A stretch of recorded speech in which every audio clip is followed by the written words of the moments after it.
Creo que, hola, ya puedo ingresar al doctor Constantino. Doctor, ¿me escucha? Hola, sí, muchas gracias. Ya Ah, estamos. perfecto, qué bueno que ya está por aquí. Bueno, como les mencionaba, la siguiente plática va a ser a cargo del doctor Constantino. El tema es inmunidad y desarrollo de vacunas contra COVID. La verdad es que el doctor tiene un currículum bastante extenso, así es que les voy a leer algo muy breve, una reseña breve de su trayectoria.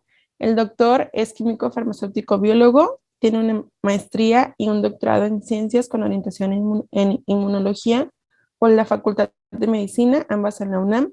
El doctor es investigador titular del Instituto Mexicano del Seguro Social y está adscrito a la Unidad de Investigación Médica en Inmunoquímica en el Hospital de Especialidades del Centro Médico Nacional Siglo XXI del IMSS. Es miembro del Sistema Nacional de Investigadores, es nivel 3. Su campo de especialidad es la inmunología, en particular el estudio de la inflamación, de la respuesta inmune protectora de larga duración y la aplicación de estos conocimientos para el desarrollo de adyuvantes y de vacunas contra salmonela e influenza. El doctor es inventor de 2 vacunas y 2 adyuvantes protegidos a través de 7 patentes otorgadas. Además, el doctor cuenta con 65 artículos publicados en revistas internacionales y tiene más de 1,400 citas. El doctor ha desarrollado investigación clínica también. En 2009 dirigió un estudio clínico fase 2 de una vacuna contra influenza. Además, el doctor pertenece a diversas sociedades científicas, entre ellas la Sociedad Mexicana de Inmunología, de la cual fue presidente del 2014 al 2016. Y bueno, lo que les leí realmente es algo muy breve con todo el currículum que el doctor tiene. El doctor ya nos ha visitado antes, bueno, cuando se podía viajar, nos visitó en alguna ocasión, creo que fue en otra sesión de la jornada, y realmente como grupo nos sentimos muy contentos de que una vez más pueda participar con nosotros porque, como ya les pude leer, su currículum es bastante extenso. Y pues, sin nada más que decir, doctor, muchas gracias y adelante. Muchísimas gracias por la invitación a participar aquí con ustedes en este evento. Estoy muy contento, muy agradecido por la distinción y lo que vamos a platicar el día de hoy. Este, bueno, antes que nada un saludo a todos los asistentes. Muchas gracias por estar aquí. Muchas gracias a Iván por considerarme. Qué bueno que Iván ha estado trabajando también en esta área. Lo platicamos al inicio de la pandemia y estaba ahí un poco si entraron, ¿no? Y creo que qué bueno que pues han estado contribuyendo de manera muy importante a enfrentar este azote. Entonces, yo voy a presentar el día de hoy inmunidad y desarrollo de vacunas contra COVID-19. Y quiero iniciar con una reflexión que es que las enfermedades infecciosas han realmente moldeado la historia de la humanidad. Y estos eran los cuadros clínicos que veíamos normalmente desde tiempos inmemorables, de manera frecuente, hasta pues, mediados del siglo XX. Era muy común. Pero gracias a la higiene, los antibióticos y las vacunas, pues empezamos a controlar muchas de estas enfermedades y también se nos empezaron a olvidar y les empezamos a perder el miedo. Sin embargo, la sobrealimentación, el sedentarismo, la contaminación nos han transformado en individuos con obesidad y la obesidad favorece la inflamación crónica, las enfermedades cardiovasculares, metabólicas, el cáncer, la susceptibilidad a la infección, como ya vimos en el caso de influenza, ahora lo estamos viendo con el caso de COVID-19. Y tenemos esta mezcla que es personas con este fenotipo y la escasez de agua, la resistencia a antibióticos y el deterioro ambiental, pues nos llevan a que tengamos enfermedades crónicas, que es nuestra máxima preocupación, pero ahora esto complica los brotes de enfermedades infecciosas como pues ya lo hemos visto con influenza, también dengue, zika, chikungunya y ahora con COVID-19. Y aquí vemos en negro tenemos la tasa de letalidad. Como vemos, es en los grupos de edades avanzadas donde se presenta la mayor letalidad y en los jóvenes es muy bajo. Sin embargo, en las personas con comorbilidad, pues esto se incrementa impresionantemente desde edades muy jóvenes. Entonces, lo importante es, o parte de lo que queremos entender es cómo nos protegemos contra estas infecciones, cuáles los mecanismos que participan en la inmunidad contra SARS-CoV-2. Entonces, el virus puede infectar a las personas y tiene dos principales eh, expresiones como asintomáticos, es decir, las personas no se enferman. Entonces, estas personas están realmente infectadas, pero sin desarrollar la enfermedad. Ahora, personas que tienen la enfermedad son las que sufren con COVID. Esto es importante, ¿sí? Los asintomáticos no tienen COVID, están solamente infectados. Pueden transmitirlo, sí, pero no están enfermos. Ya los enfermos, la mayoría es ambulatorio. Resuelve esto en su casa y tenemos un porcentaje que es necesario hospitalizarlos, los consideran graves, evolucionan algunos de estas personas a estado crítico y algunos desafortunadamente mueren. Entonces, estas personas no son inmunes contra la enfermedad. Los asintomáticos sí, pero no son inmunes contra la infección. Y tenemos el caso hipotético de personas que sean inmunes a la infección que no hemos detectado. Pudiera haber mecanismos en algunas personas que no se infecten, pero bueno, esto no lo conocemos hasta el momento. Las personas se recuperan de la enfermedad o bien de la infección y estas personas también es necesario vacunarlos, por lo que vamos a ver más adelante. Y aquí la pregunta es, si se encuentran inmunes, ¿qué porcentaje ya desarrolló la protección contra la enfermedad, contra la infección y por cuánto tiempo? Y es por esto que es de suma importancia el estudio de la respuesta inmunitaria. Entonces, ¿cómo se adquiere la inmunidad contra una infección? Entonces, tenemos aquí en esta caricatura representada la inmunidad innata a través de las células dendríticas. Entonces, los virus son captados por el sistema inmune innato y son llevados por estas células dendríticas a los órganos linfoides secundarios, en donde estas células procesan y presentan los antígenos a través de las moléculas del complejo principal de histocompatibilidad clase 1 a los CD8 positivos o por clase 2 a los CD4, las células TCD4. También producen citocinas que van a ser importantes para la activación de estas células. A su vez, estas células van a ayudar a los linfocitos B que pueden reconocer a los antígenos directamente, como el caso del virus, para activarse, proliferar y diferenciarse a células productoras de anticuerpos que nos van a ayudar a neutralizar al virus. Entonces, esta es la ecuación básica. La protección no solo son anticuerpos, no solo son células T, no solo es la respuesta inmune innata, es una combinación de todas estas componentes del sistema inmune.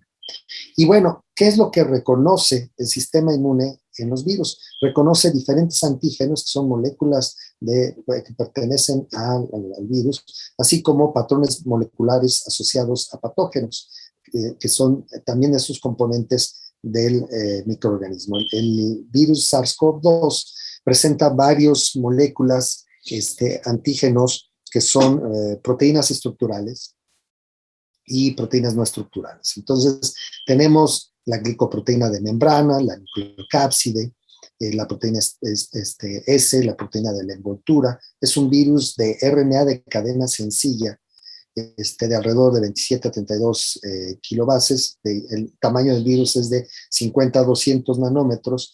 Y bueno, esta proteína de la espícula glicosilada es la que le permite ingresar a la célula e infectar.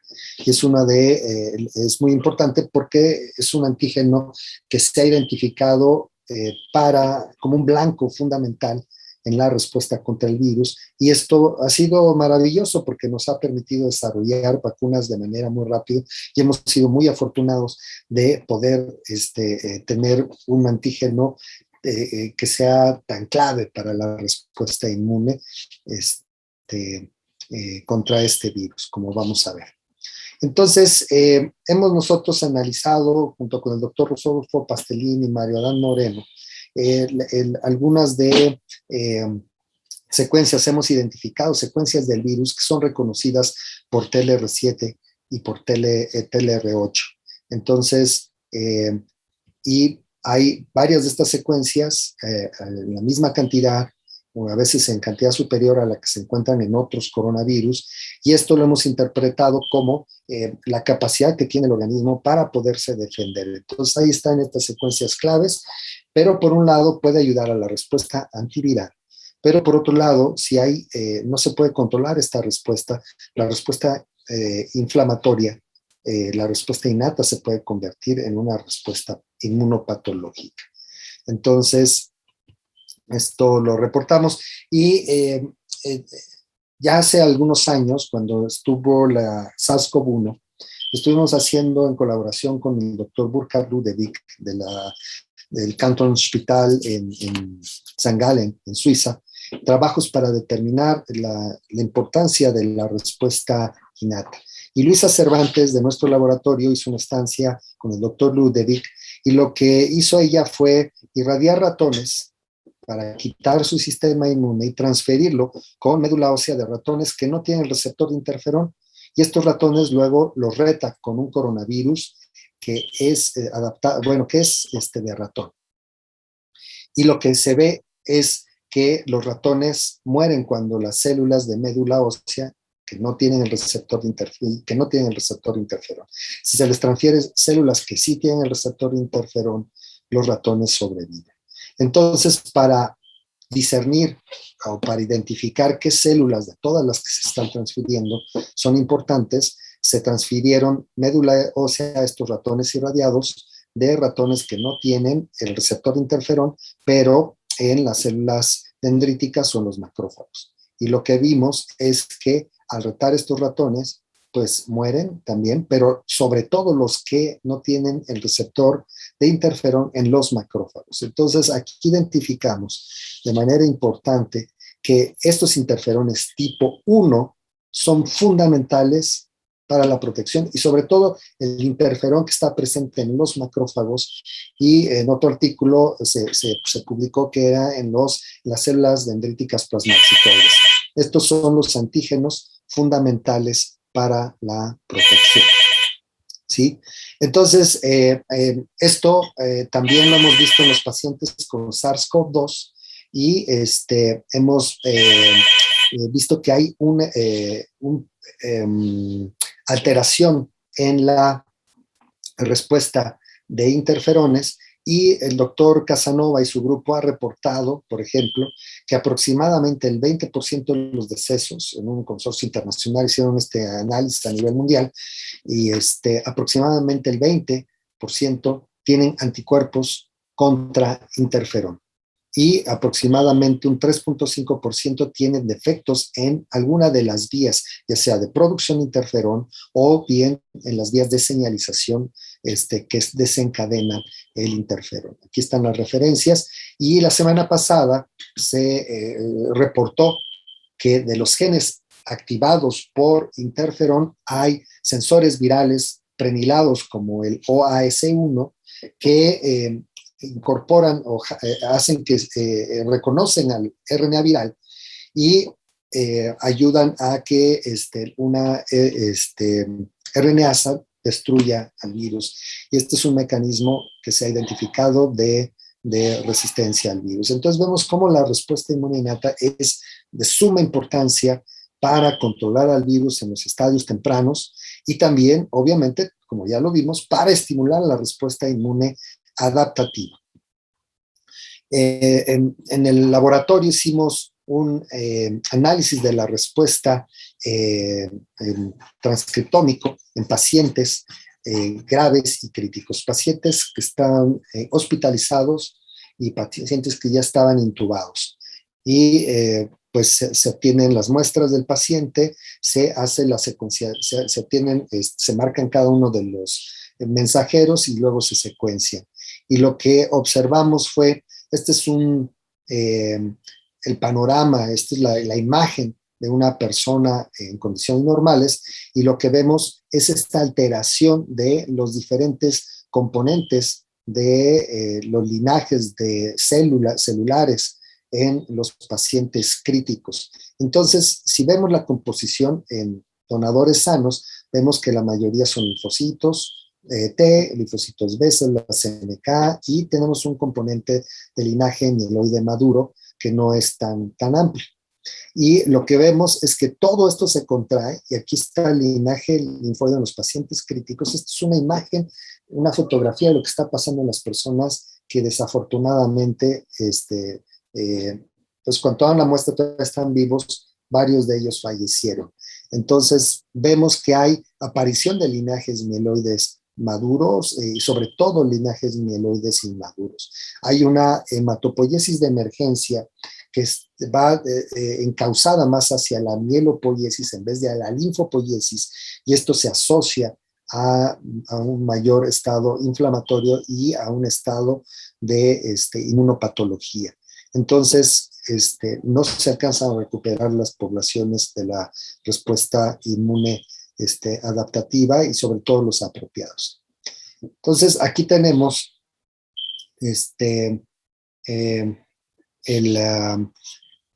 mecanismos importantes de la respuesta inmunitaria. Como vemos, podemos detectar al virus a través de varios receptores y se van a activar pues, la respuesta antiviral, activando el inflamosoma y la secreción de citocinas que van a ayudar, sobre todo interferones, a controlar al virus. Si la respuesta es normal, podemos controlar al virus y evitar la inmunopatología. Si hay una respuesta retrasada o alterada o modificada de los interferones, no se puede controlar al virus y se genera la inmunopatología.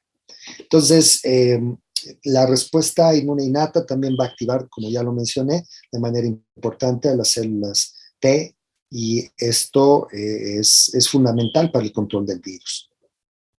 Lo que hemos nosotros mapeado en el laboratorio son epitopos de tanto de CD4 como de CD8 en la proteína S, por ejemplo.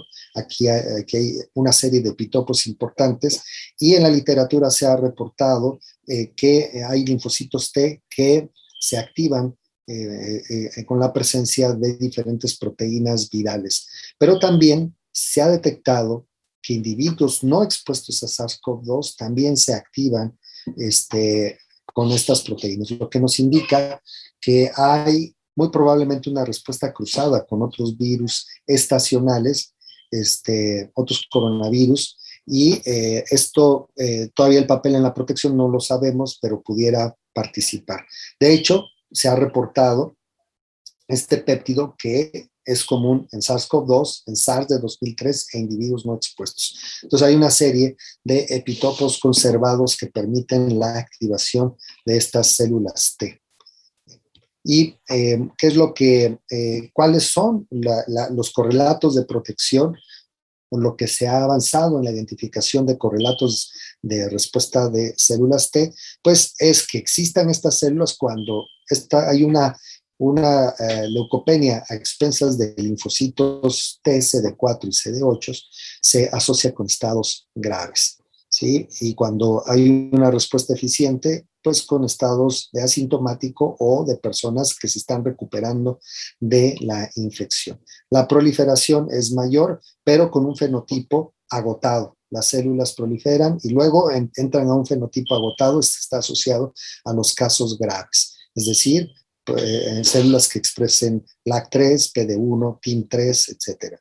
Y se ha correlacionado la protección con este tipo de células T, parecidas a células troncales que expresan CCR7, CD45RA y TCF1, o células T foliculares que son muy importantes, que también se han involucrado en la protección. Hay individuos que no cuentan con respuesta de anticuerpos y que a pesar de esto se protegen contra la enfermedad, lo que nos deja ver que la respuesta inmune innata y la respuesta de T participan de manera importante.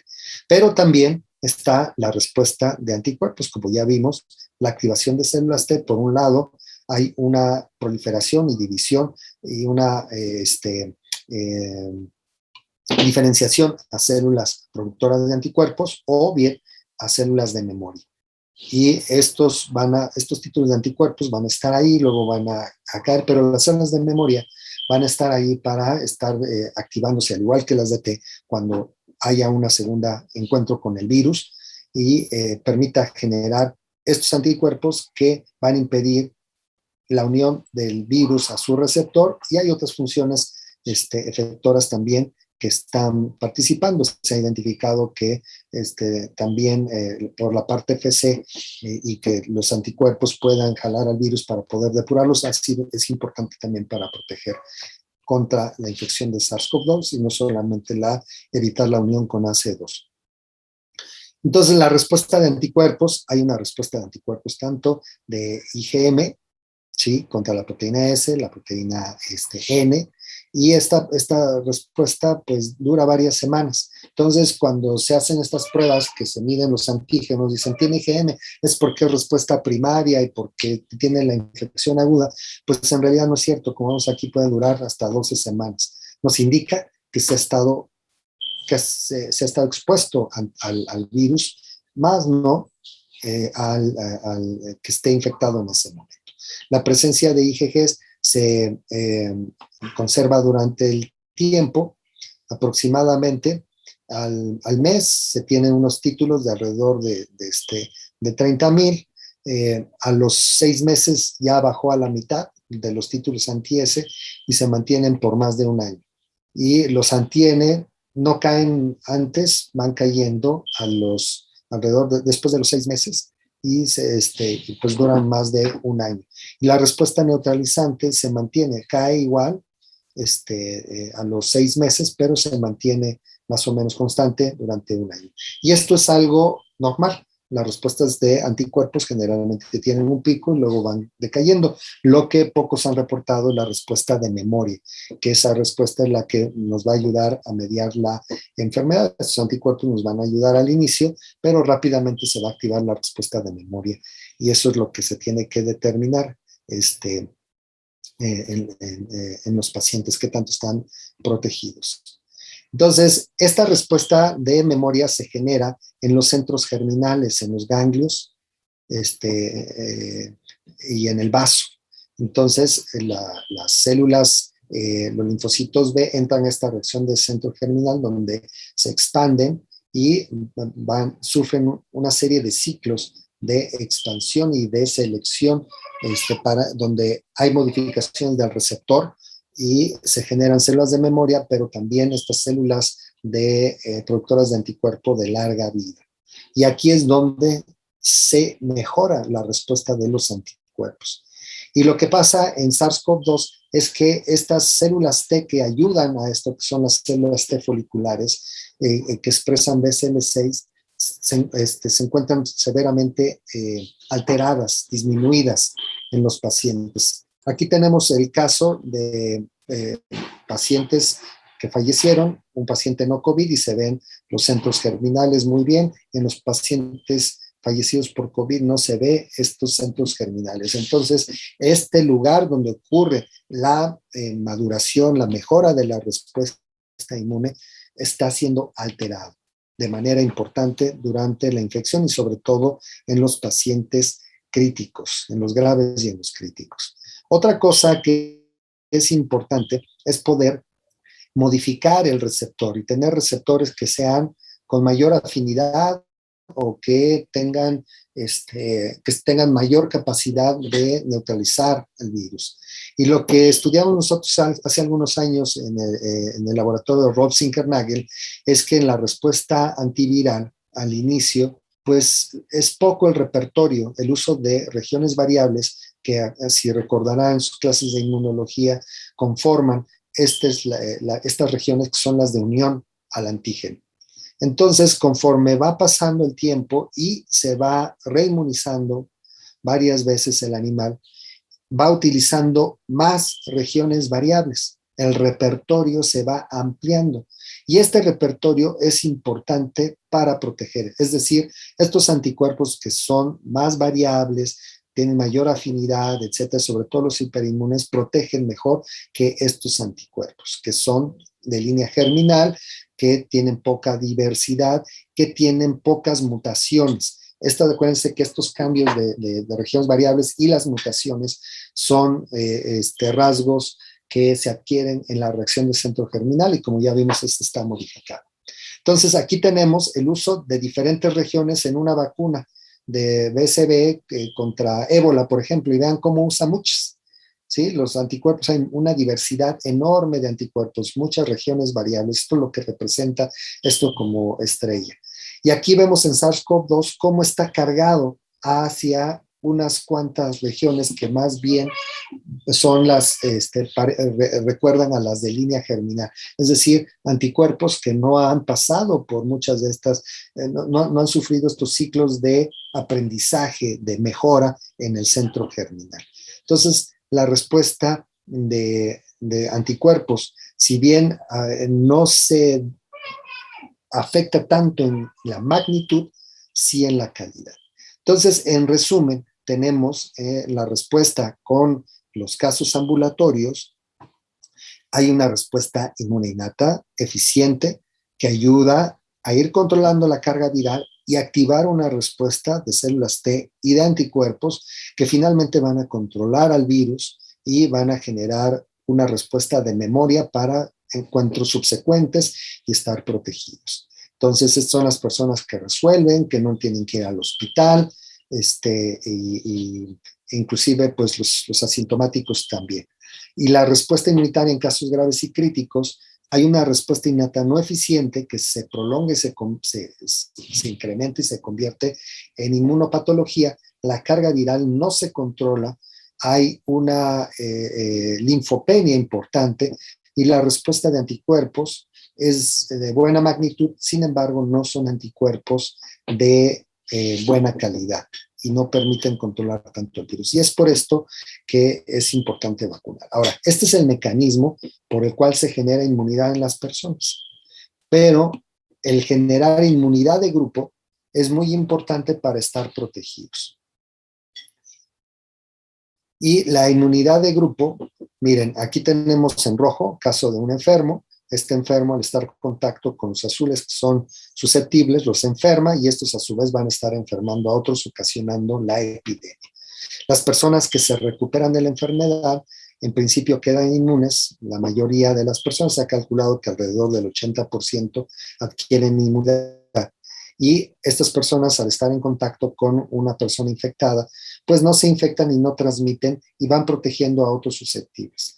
Entonces necesitamos una mayoría de círculos verdes para generar esta inmunidad de grupo importante para proteger a la población y se calcula por las características de este virus que aproximadamente debe ser alrededor del 80% de las personas. En el IMSS hemos estado haciendo trabajos de cero epidemiología, investigando cuál es esto, cómo se encuentran los anticuerpos en la población y publicamos a diciembre el 33.5% de las personas, tenían ya anticuerpos y el 80% de estos tenían anticuerpos neutralizantes, que son los que correlacionarían más con la protección.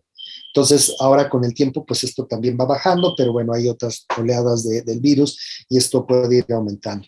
Y lo que sucede en lo que se va adquiriendo la inmunidad de grupo es lo que hemos visto en la historia de las epidemias. Llega un año, baja un poco, luego vuelve a subir y en ese inter va muriendo mucha gente hasta que la población más o menos va poniéndose resistente y después de unos años vuelve a surgir porque pues surge otra vez un grupo de personas susceptibles a las otras personas inmunes. Con el tiempo van perdiendo el estado de inmunidad, se genera otro grupo de susceptibles y vuelve a prender la pandemia. Y esto pues se repite así por años y pues son las historias que ya conocíamos de la viruela, de la peste, etcétera. Entonces hay una manera de acelerar esto y de ayudar a la formación de inmunidad de grupos que es a través de las vacunas. Entonces, esta es la manera más ética para generar la inmunidad de grupo, sino no dejar que la gente simplemente pues vaya muriendo y se vayan seleccionando las personas resistentes. Entonces, hay alrededor de 361 vacunas al inicio de este mes, 107 en fases clínicas, 30 en fase 1, 29 en fase 1-2, 10 en fase 2 en fase 3 alrededor de 30, en fase 4 8, aprobadas para uso de emergencia 21, 7 en México. Y bueno, estas vacunas lo que utilizan es el virus. Este virus, que puede ser activo con un tratamiento químico, se convierte en un virus inactivado y es el ejemplo de la vacuna de Sinovac. O se puede utilizar el material genético, ya sea el RNA mensajero, que se cubre con liposomas. Esto es muy interesante porque nosotros habíamos hecho vacunas de DNA hace años y en la estancia que hice con Zinkernagel conocí a Ugur Sahin, y Ugur Sahin es el inventor de la vacuna de RNA. Entonces, hace como 20 años le decía yo, eso no va a funcionar, ¿no? Porque el DNA es muy, muy susceptible a la degradación, a las enzimas, pero miren, me cayó la boca de manera excepcional y encontraron una forma de protegerlo.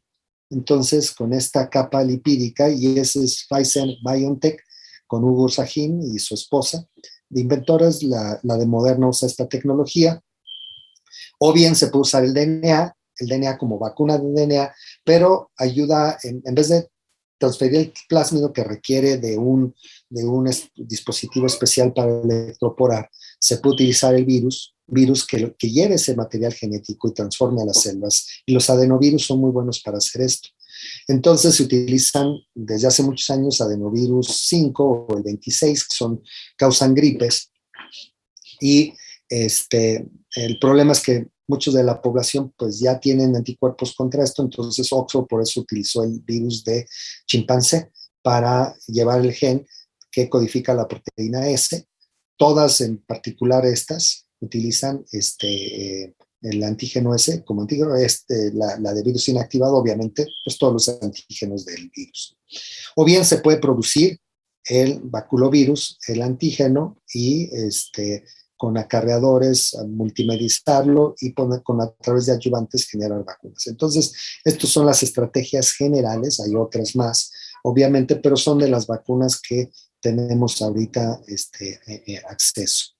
Y en México, ¿qué hemos hecho? Pues se han hecho hay varios grupos que han trabajado en desarrollar vacunas, alrededor de unos 8 grupos que tienen candidatos, algunos van más avanzados que otros, en particular esta vacuna anti-COVID, denominada Patria, que empezamos a trabajar con Avimex. Nosotros en el IMSS teníamos nuestros desarrollos propios, pero igual que cualquier otra entidad académica, la UNAM, el CINVESTAB, no tenemos la capacidad para producir las vacunas.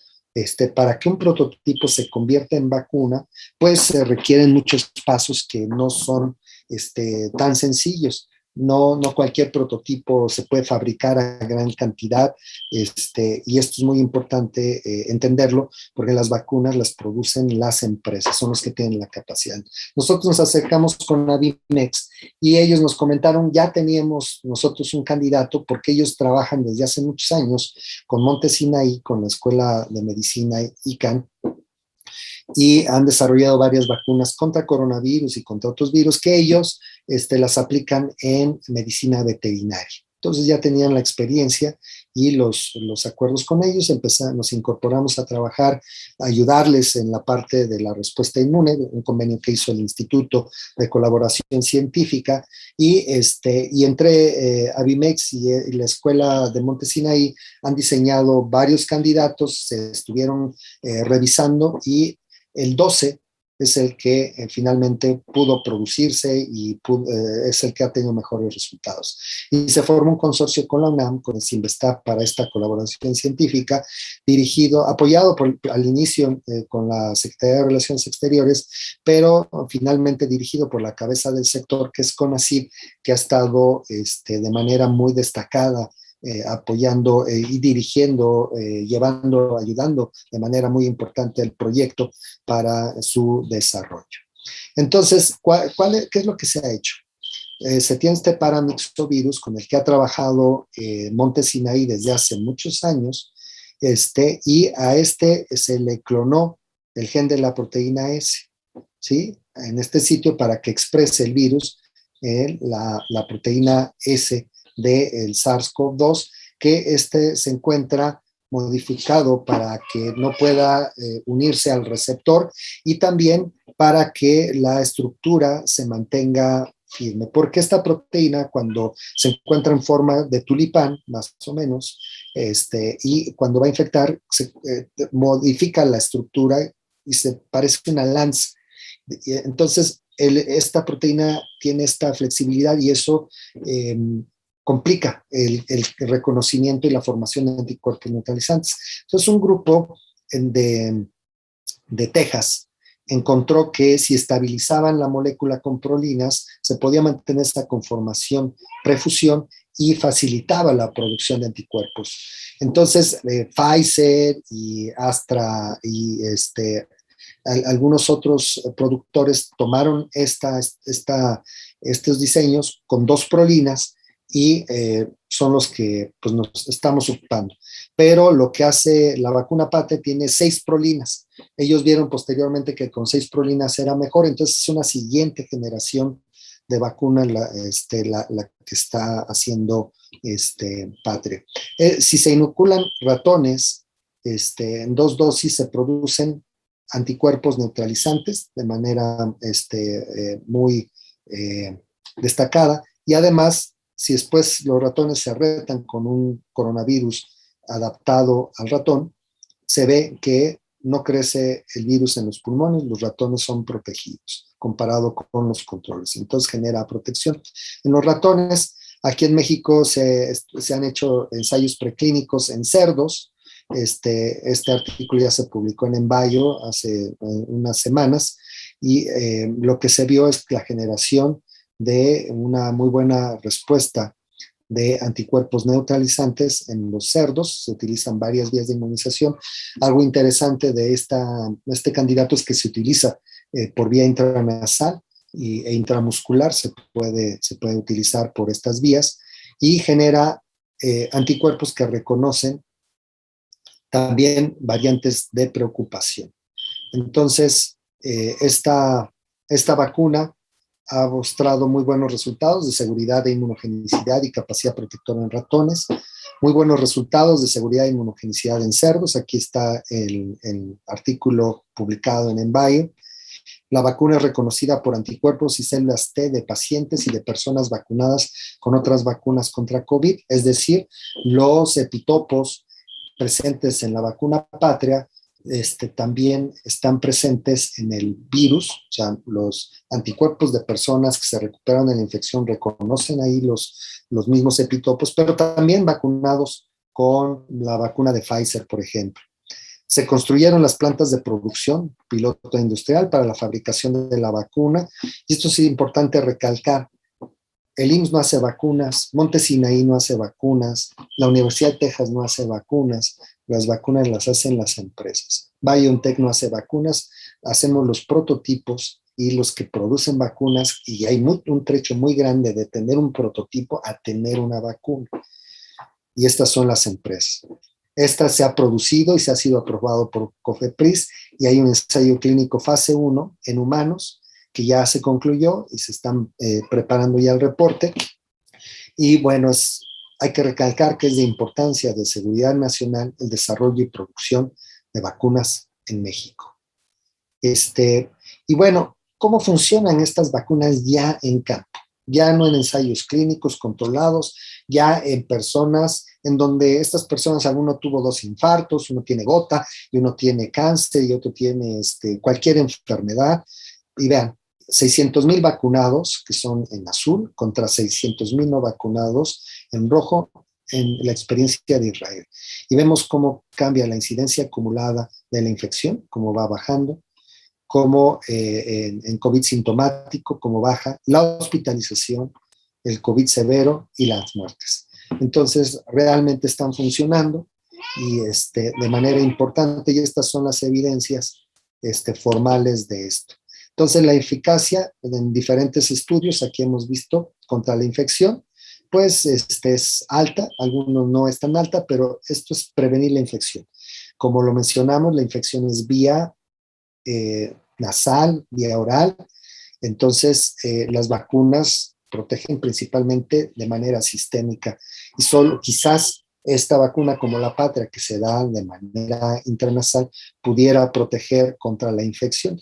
Estas protegen pues bastante aceptable, pero lo importante es evitar la hospitalización. Vemos que están más altos los porcientos de eficacia medidos en los ensayos clínicos y sobre todo contra la muerte.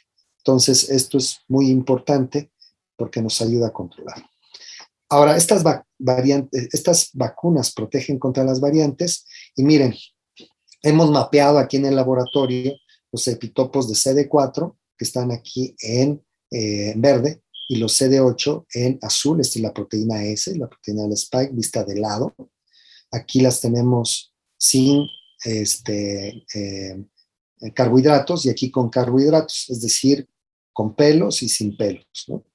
Entonces, aquí vemos los sitios de los epitopos de linfocitos B y en rojo vemos los que cambiaron por las mutaciones que tienen las variantes. Esta es la variante alfa y como ven, cambian algunos epitopos de T, algunos de B, pero la mayoría se conserva.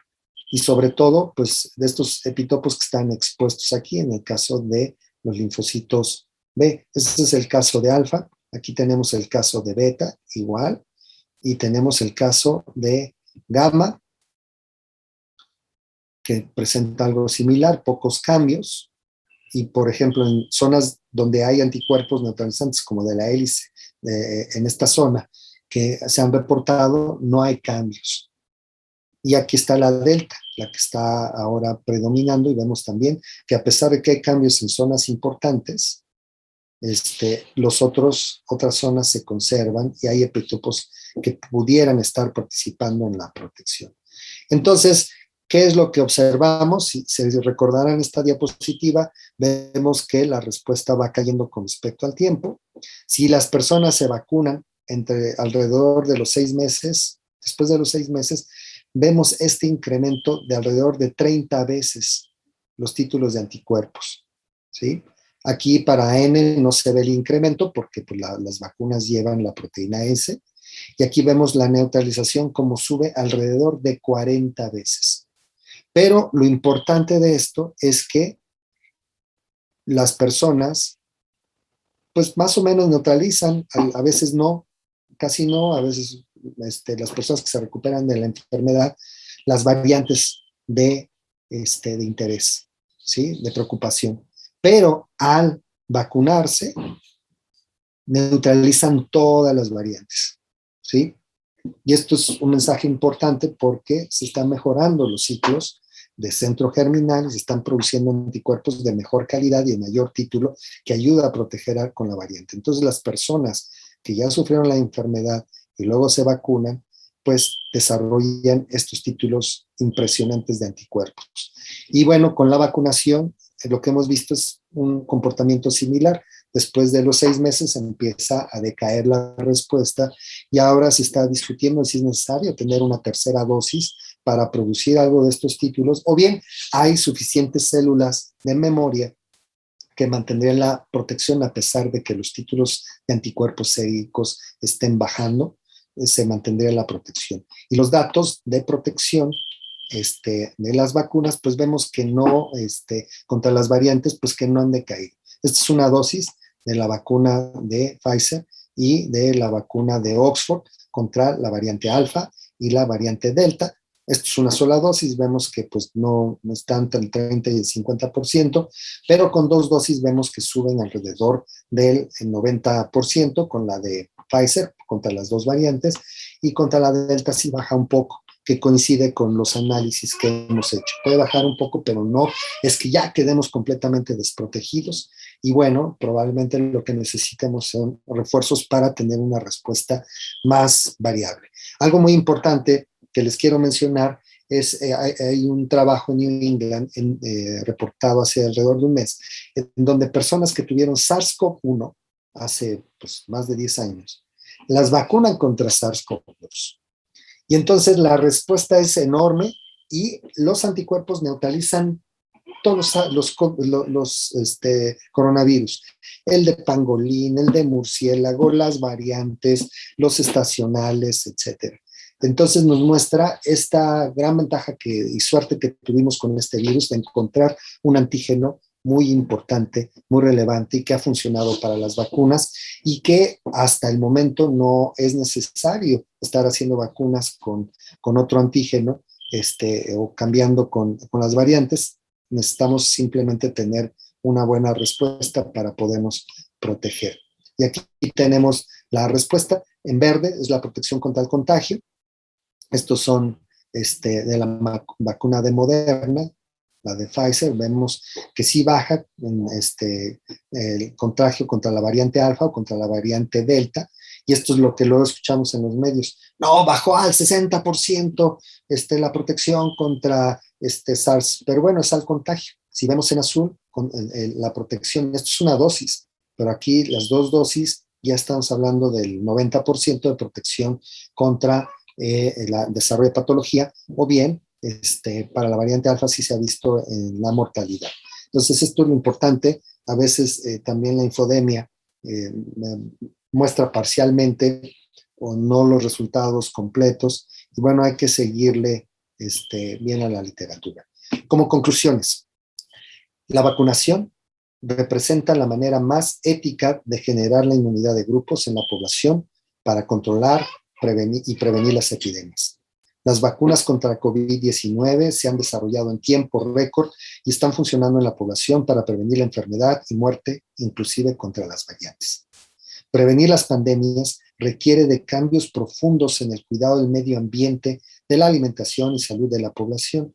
Y si no cambiamos, después de todas estas enseñanzas, bueno, pues va a seguir lo mismo. Y ahorita vino esta y va a venir otra. Y miren, yo tengo 30 años trabajando aquí en el instituto y empezamos trabajando con VIH-Sida. Estaba la pandemia con VIH-Sida, después llegó el cólera, después nos llegó los SARS, el MERS, que bueno, no está afortunadamente en México, pero bueno, fue una preocupación a nivel mundial. Luego influenza, luego que Zika, dengue, chikungunya, y bueno, ahora SARS-CoV-2. Entonces, a veces tenemos esa sensación de que pues ya estas las teníamos todas controladas, pero cada vez pues tenemos estos brotes y seguirán si no cambiamos nuestra manera de vivir. Y es de vital importancia de seguridad nacional contar con infraestructura científica, técnica e industrial propia para diseñar y producir las vacunas que se requieren en México. Y no me queda más que agradecer a un grupo importante de investigadores que han participado en estos trabajos en el Hospital de Especialidades, de unidades de investigación, de CIBIOR en Puebla, de mi grupo de investigación científica, al doctor Armando Isibasi, que ya se jubiló, pero mantenemos una estrecha comunicación científica todavía, los jefes de servicio y médicos del Hospital de Especialidades, a los grupos de investigadores, de la Coordinación de Investigación en Salud, de los centros de servicios, sí, colaboradores nacionales como la doctora Laura Palomares del IBT, ya mencioné al doctor Pastelí, a Mario Moreno de Facultad de Química, los colaboradores del Hospital General, del Hospital Infantil, de la COCTI, aquí en el IMSS, colaboradores internacionales como el doctor Paul Klemmerman. Entonces se ha hecho una red importante de investigadores nacionales e internacionales para trabajar en estos campos y en el desarrollo de las vacunas. Médicos residentes que están salvando vidas ahí en el hospital y combinan con el trabajo de investigación científica, a lo mismo que los biomédicos, químicos, biólogos, ingenieros, biotecnólogos, veterinarios, etcétera, que trabajan en estas áreas, y médicos pasantes, están haciendo su servicio social y que han estado colaborando en estos proyectos. A las fuentes de financiamiento, el IMSS, CONACYT, de la Secretaría de Relaciones Exteriores, de Oxford, Avimex, de la Universidad de Birmingham, Back to Back. Visitan este sitio, hay cursos de capacitación y becas para hacer capacitación en el extranjero en el desarrollo de vacunas. Y no me queda más que agradecerles su atención y aquí les dejo mis correos para contactar en caso que lo deseen. Muchas gracias. Hola, Constantino, ¿me escuchas? Sí, hola, ¿qué tal? Bien, pues la verdad, muy bonita la charla. De la última vez que platicamos hace, que serán como 6, 7 meses, creo que tuvimos una reunión con gente de aquí de Tepic. Pues la verdad, nos has contado cosas muy novedosas o muy diferentes al escenario de hace 6, 7 meses. Se nota el avance y obviamente son de las cosas que nos puedes contar en público, porque seguramente tras bambalinas hay muchas cosas que tienen que ver incluso con temas de propiedad intelectual que pues obviamente esas no se dicen en este tipo de foros, ¿verdad? Pero yo la verdad te felicito y felicito a todo el grupo de trabajo, al grupo, ahora sí que un grupo multidisciplinario, orgullosamente mexicanos que se han puesto la camiseta en el tema de generar una vacuna mexicana, ¿no? Hay varios grupos, también la Universidad de Querétaro, ayer estuvimos aquí con la rectora, aunque no nos habló de la vacuna de este proyecto de la vacuna de Querétaro. Yo creo que todos estos esfuerzos pues son dignos de reconocer y de aplaudir, yo creo, porque la verdad es que pues a tratar de hacer una vacuna mexicana, pues ya lo dijiste tú, ¿no? No es tan sencillo como pareciera. Entonces, la verdad es que muy bonita charla, mucho avance, al menos de lo que nos has contado en los últimos meses, ¿no? Y yo te tengo dos preguntas que tienen que ver más con las cuestiones prácticas, más que las cuestiones científicas. Una, ¿tú tienes idea de aunque creo que no es la principal ganancia que tendría México, pero tú tienes idea de cuánto se estaría ahorrando el país en comprar una vacuna importada versus el costo de producción de una vacuna mexicana? Insisto, creo que ese no es el principal costo. A esa va mi siguiente pregunta, pero ¿cuánto nos estaremos ahorrando por tener una vacuna propia mexicana? Mira, la verdad es que no tengo los datos para hablar de una cantidad, pero justo lo que mencionas, el no tener esa dependencia, que te vendan las vacunas cuando quieran, ¿sí? Las que ellos quieran y al precio que ellos quieran, eso ya es una ganancia, No, ¿no? claro, Ya, claro. A entonces eso. ya, sí, y luego los precios, yo he escuchado por ahí que los precios de las vacunas andan en los veintitantos dólares cada una, ¿sí? Y varían, ¿no? Creo que la más barata es la de Oxford, no sé bien el precio en cuánto le están comprando. Y, no, y esto lo digo así sin tener el conocimiento claro. Son chismes, si quieren, ¿no?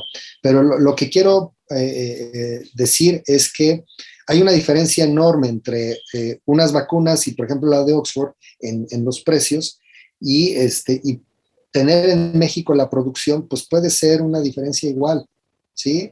Entonces, eh, pues los ahorros son enormes, pero sobre todo si te ahorras enfermos, salvas vidas, ¿sí? Los tiempos hora hombre que se pierden por la enfermedad y luego los que están enfermos no solo son ellos, sino los que están cuidando. Entonces, es un cálculo muy complejo que algún investigador de ciencias de la salud lo puede hacer. Cuántas horas hombres se pierden en productividad y todo esto. O sea, el costo real de casi que por persona, los costos hospitalarios, el costo de la disrupción familiar, andar corriendo por los tanques y todo lo que hemos visto, ¿no? Entonces, pues, ¿cuánto te ahorras, no? Además del costo de lo que cuesta la vacuna. Entonces, Sí, eso es importante. Desafortunadamente no tengo, como dicen, esa no te la vengo manejando, ¿no? sí, no, Son, pero yo creo que la principal ganancia de un esfuerzo de este tipo, de un esfuerzo local, pero también con vínculos internacionales, como ya lo dejaste claro, Pues es que México tenga su propia infraestructura, que recuperemos esa capacidad que se perdió en algún momento de México producir sus propios biológicos, ¿no? Eso creo que es la gran ganancia. En ese sentido, y con base en tu experiencia de 30 años que dijiste ahorita, conociendo un poco la historia, o tú conoces mucho más la historia de la inmunología y la biotecnología mexicana, sí percibes tú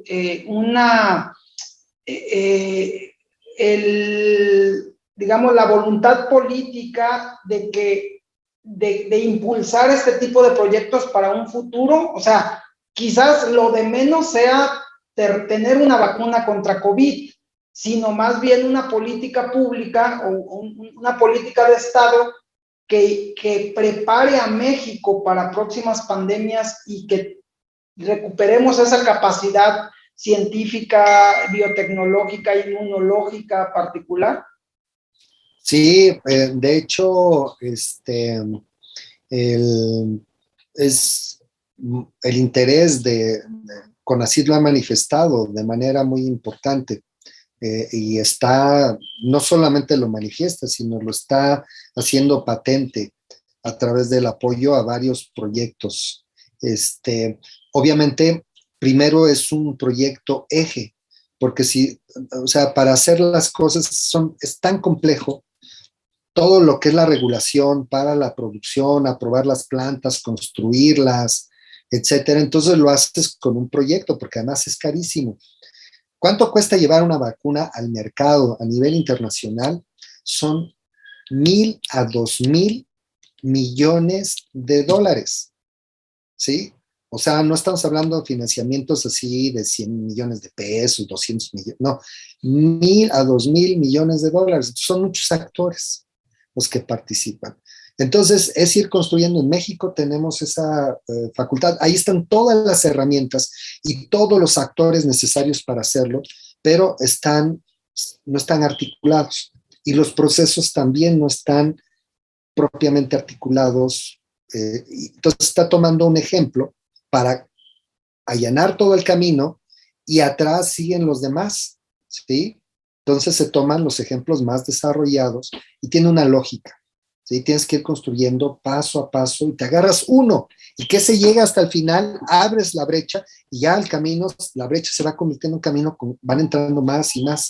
Esa es un poco la estrategia que se está siguiendo. Miren, primero la vacuna, pues obviamente es una iniciativa de Avimex, ¿sí? Y CONACYT lo vio y pues lo jaló y lo está ayudando, y con esta experiencia se va a ayudar a otras vacunas que estén en camino. Pero se está articulando no solamente esta, sino está articulando diferentes actores que trabajan en el diseño, entonces ya están identificados, quien trabajan en la evaluación, ¿sí? Todo para hacer los ensayos preclínicos. No tenemos muchos laboratorios para hacer preclínicos con el grado de complejidad, ¿sí? Y luego, por ejemplo, preclínicos en animales especiales como en algunos ratones o en cerdos, ¿sí? O en monos que se requirieran. Luego los ensayos, tener plantas piloto para producir. Avimex tuvo que construir su planta piloto. Ellos se dedican a vacunas usando este vector, pero de uso veterinario. Para uso humano, tuvieron que construirla de cero. Entonces, vean, ha sido un tiempo récord para México construir desde cero, ¿sí? La planta piloto. En otros países ya está armado todo. Entonces se te ocurre un nuevo prototipo. Pues miren, tenemos muchos años trabajando con los adenovirus. Pues órale, jálate, pégale el gen y pruébalo, ¿no? ¿Dónde? Pues mira, escoge de estos 5 laboratorios, agárrate uno. Y luego, mira, funciona. Necesitamos producir, a ver, la planta piloto. Pues escógete de estos 5 empresas, escoge una, y está la planta, ¿no? Y luego, perfecto, hagamos los lotes GMP. Pues escógete estos proveedores tantos y ahí lo hacemos. Y luego, ¿quién lo va a fabricar? Pues mira, estas empresas, ahí está Pfizer, esta, la otra, diles, ¿no? Y en México no. La hemos tenido que ir armando todo, ¿sí? ¿Quién lo va a evaluar? Oye, no, pues ¿quién tiene? oye, pues no tenemos, BCL3 no tenemos, oye, que los ensayos clínicos para fase 1, oye, sí lo podemos, pero nos falta esto, y ahí se ha ido articulando. Está todo, pero pues no estaba engarzado, ¿no? Entonces, por eso los otros países lo pueden hacer más rápido. Ya lo tienen y rápidamente pueden ir montando todo el sistema. Nosotros lo hemos tenido que estar construyendo y esperemos que quede. Afortunadamente lo han manifestado que están interesados no solamente en crear esta vacuna, sino que se genere esa infraestructura y se quede para otros. Entonces van a construir, ya se construye esta planta piloto, quieren construir otras para que den servicio a los que tengan otros prototipos. Yo llego con el IMSS y digo, ¿en qué planta produzco mi vacuna, no? Además, Claro. con las características que se requieren. Oye, que ya salió muy bien el fase 1. Oye, pues sí, mándame unos 50 millones de vacunas. ¿Y en dónde las hago, no?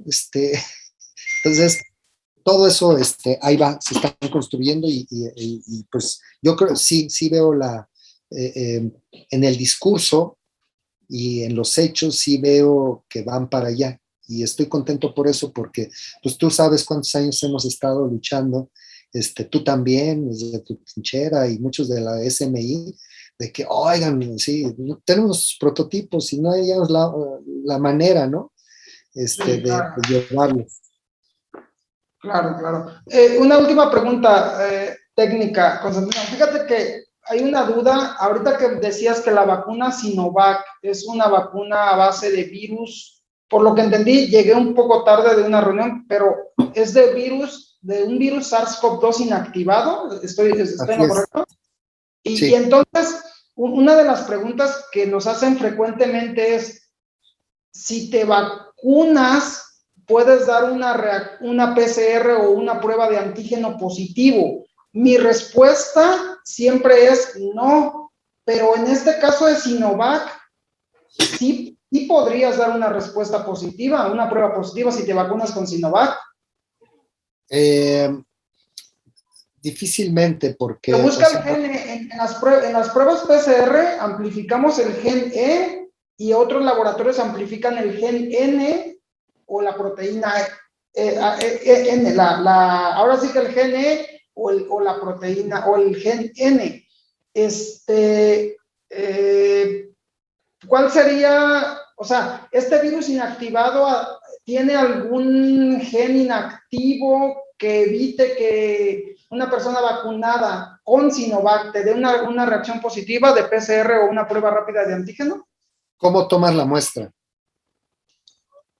Se toman una muestra de hisopado nasofaringio. Justo, ahí está el punto. Tú inyectas, ¿sí?, la vacuna, y la vacuna rápidamente es atacada por el sistema inmune y se lleva a los ganglios linfáticos. Entonces, cuando tú mides el antígeno, es el que está produciendo por la infección. Claro. El local, y la PCR igual, es a nivel local. Y requiere de la replicación para verlo. Ahí no vas a encontrar ni antígeno prácticamente, ni material genético de la vacuna, puesto que no se replica. Ok, sí, totalmente. Nada más que me llamó la atención ese punto porque justamente la vacuna Sinovac es la única que está fabricada, digamos, la más tradicional de las vacunas es la Sinovac, ¿cierto? Sí, así es. Bien, pues hay muchas preguntas, Tino, hay muchas preguntas en el chat. No sé si tengas tiempo de contestarlas. Yo la verdad es que sí veo muchas dudas, es un tema bastante interesante.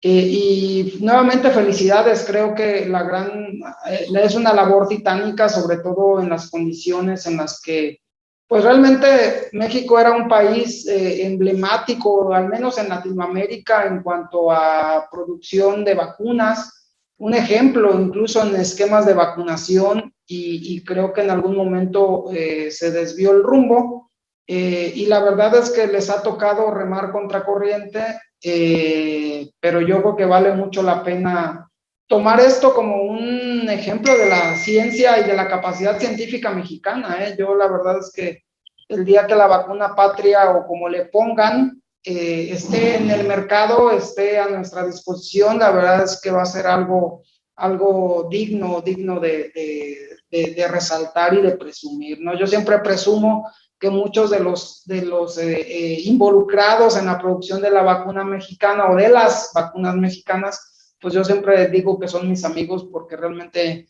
me siento muy orgulloso de todo el trabajo que hacen todos los días en este sentido. Entonces, no me queda más que nuevamente felicitar a ti y a todo el equipo de trabajo, porque no me imagino, si nosotros con las pruebas COVID no nos damos abasto, ¿no? Que son, voy a decirlo así, simples diagnósticos moleculares comparado con esto, no me quiero imaginar el ritmo de trabajo que ustedes llevan. Entonces, nuevamente felicidades y te mando un abrazo hasta la Ciudad de México.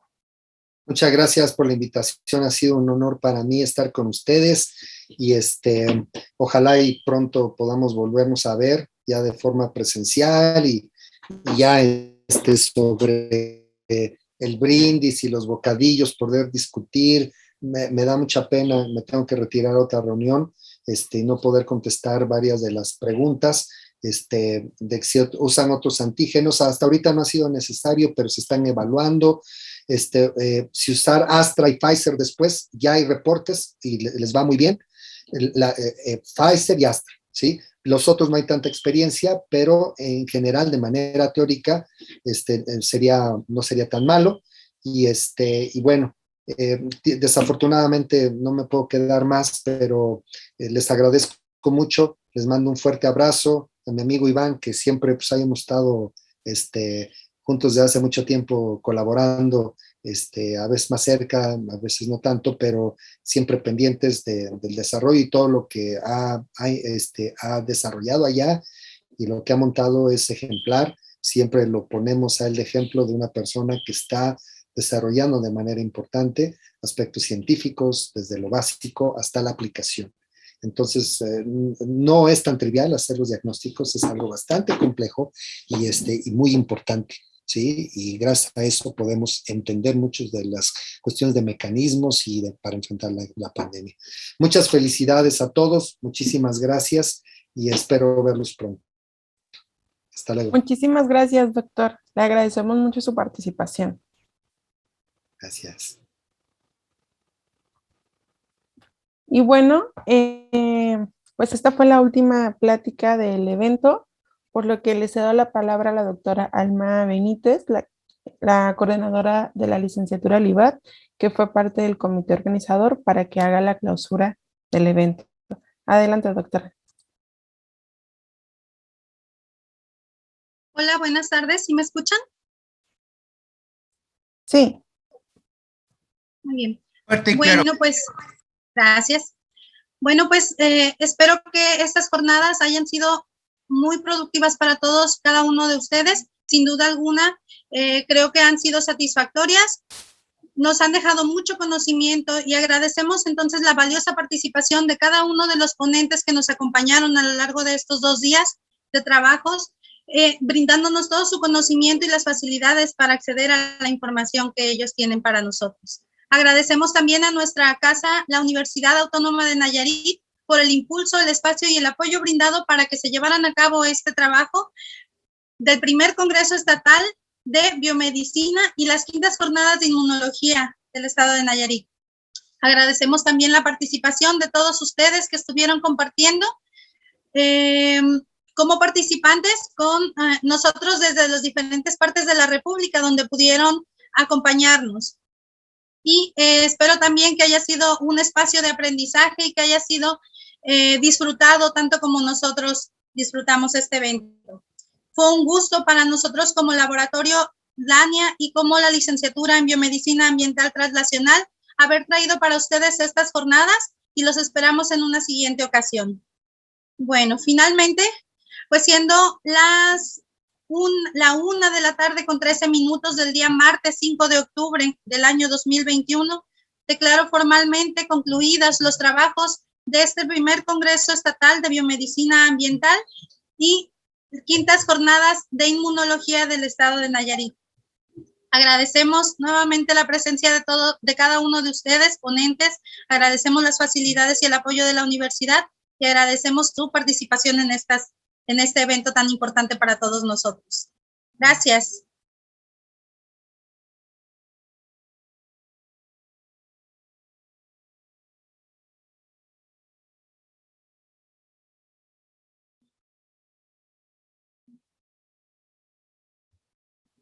Esperamos contar con su valiosa presencia nuevamente el siguiente año. Gracias por todo.